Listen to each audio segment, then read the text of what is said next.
ይህ ቴሌስኮፕ የናሳ ሳይንቲስቶች ያለማቋረጥ ያለፉት 30 ዓመታት ሲገነቡት ነበረ። ዛሬ ከተጠናቀቀና ካለቀ በኋላ ጄምስ ዌብ ስፔስ ቴሌስኮፕ በመባል ይጠራልም ይታወቃል።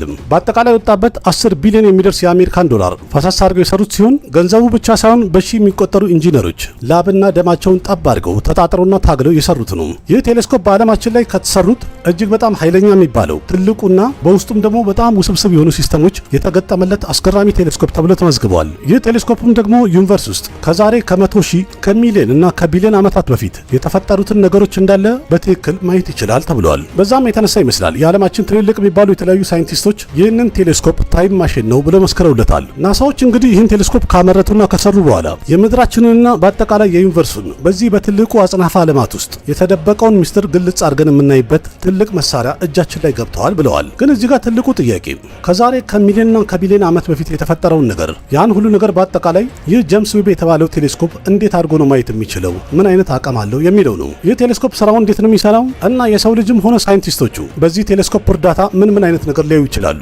ይህን ሁሉ ጥያቄ ከመመለስ በፊት በዝርዝር በትክክለኛ ማወቅ ያለብን እኛ ነገሮችን እንዴት ነው የምናየው የሚለው ነው። ምሳሌ አንድ የሰው ልጅ ጨለማ ክፍል ውስጥ በገባ ሰዓት ምንም ጥርጥር የለውም በዛ ሰዓት ላይ አይናችን እንኳን ክፍት ነው፣ ግን የፈለገ ብንከፍተውም ብንበለጥተውም ምንም ነገር አይታየንም። እዛ ክፍል ውስጥ ግን ልክ አንድ ጊዜ መብራት እንደበራ ሁሉም ነገር ወዲያው ማየት እንጀምራለን።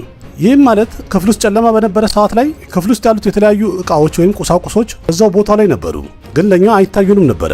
ስለዚህ ግልጽ ነው ልክ መብራት በበራ ሰዓት ላይ ብርሃኑ እነዛን ኦብጀክቶች ወይም ቁሳቁሶቹን ከተጋጨ በኋላ አይናችን ላይ ሲያርፍ ሁሉም ነገር ወገግ ብሎ እንዲታየን አድርጓል ማለት ነው። ግልጽ የሆነ አማርኛ የሰው ልጅ ማንኛውም ነገር ማየት ካለበት ወይም እንዲታየው ብርሃን በጣም አስፈላጊ ነገር ነው። ብርሃን ማለት 300,000 ኪሎ ሜትር በሰከንድ የሚጓዝ በጣም ፈጣን ነገር ነው። ስለዚህ አንድ ትንሽ ክፍል ውስጥ በአንድ ጊዜ ለመሰራጨት ምንም ያህል ሰከንድ አይፈጅም፣ ወይም ወዲያው ብልጭ ይላል ይበራል። ታዲያ ይሄ ብርሃን ራሱ በጣም ትልቅ የሆነው በዩኒቨርሱ ላይ ወይም በአጽናፈ ዓለማት ላይ በሚያርፍ ሰዓት ግልጽ ነው ከአንድ ቦታ ወደ ሌላ ቦታ ሲንቀሳቀስ የተወሰነ ጊዜ እንደሚወስድበትና እንደሚያረፍድ የሚታወቅ ነው። ምሳሌ በጨረቃና በመሬት መካከል 384,000 ኪሎ ሜትር ርቀት አለ።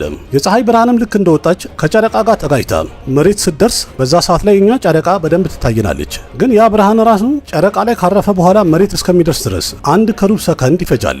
ይህም ማለት እኛ የምናያት ጨረቃ ማለት 1 ሰከንድ ከሩብ ቆየት ያለች ጨረቃ ነች ማለት ነው። ይህ ምሳሌ እንግዲህ ስለ ጨረቃ ነው። ለመሬት ደግሞ ቅርብ ናት ጨረቃ።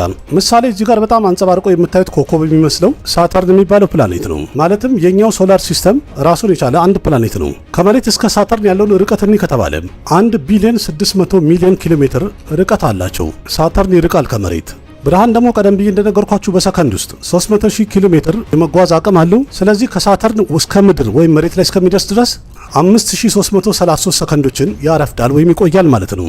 ባጭሩ 1 ሰዓት ተኩል ያረፍዳል ማለት ነው። ይህም ማለት መሬት ላይ ቆመን የምናያት ሳተርን የተባለችው ፕላኔት የፕላኔቷ ወይም የሳተርን 1 ሰዓት ተኩል የቆየ ወይም ያረፈደ ምስሏ ነው ማለት ነው። በዚህ ሰዓት ውስጥ ደግሞ ይሄ ፕላኔት ተፈረካክሶ 2-3 ቦታ ቢከፈል ግን እኛ መሬት ላይ ስላለን 1 ሰዓት ተኩል ያህል ልክ እንደዛ ክብ ሆኖ ወጥ ሆኖ መጀመሪያ እንዳየነው ይቆያል ማለት ነው። ባጭሩ ምን እያሉን ያሉት የሳተርንን 1 ሰዓት ተኩል ያለፈ ጊዜ እያየን ያለ ነው። በዚህ አንግል ሲታይ እንግዲህ ስህተት አይደለም። የስፔስ ሳይንቲስቶችና አስትሮኖመሮች ስፔስ ላይ የተለያየ ርቀትንና ዲስታንሶችን በኪሎ ሜትር ሳይሆን የብርሃን ዓመት ወይ ደግሞ የብርሃን ሰዓት በሚል ነው የሚቆጥሩት ወይም ካልኩሌት የሚያደርጉት።